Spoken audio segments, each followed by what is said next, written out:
Сара готовилась к своему 60-летию и размышляла, как лучше отметить этот день. Ее дочь, Эмили, предложила отметить праздник в кафе, но Саре больше хотелось уюта собственного дома. Она решила ограничиться семьей.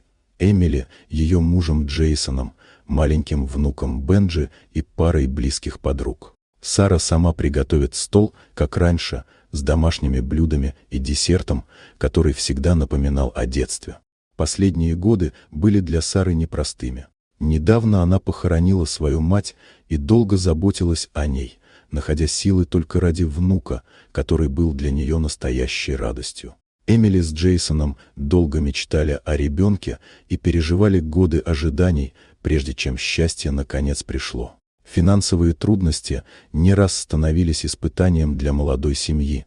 На поездку в оздоровительный центр и лекарства для Сары приходилось брать кредиты, о которых она не знала. Позже Эмили призналась, что часть помощи поступала от отца, которого Сара давно старалась не вспоминать.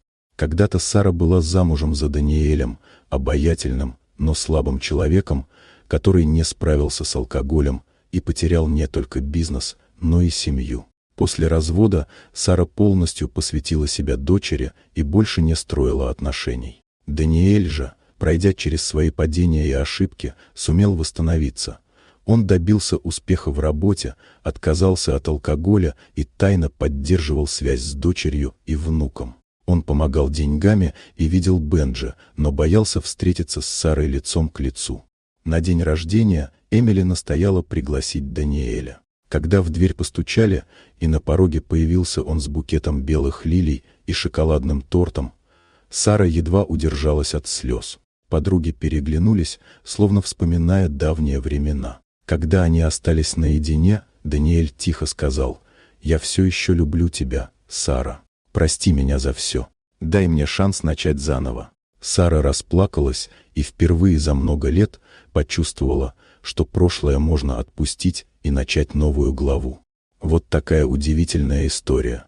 Дорогие друзья, напишите в комментариях, откуда вы смотрите это видео. А если вам понравилось видео, поставьте лайк, а также подписывайтесь на канал, впереди еще много интересного.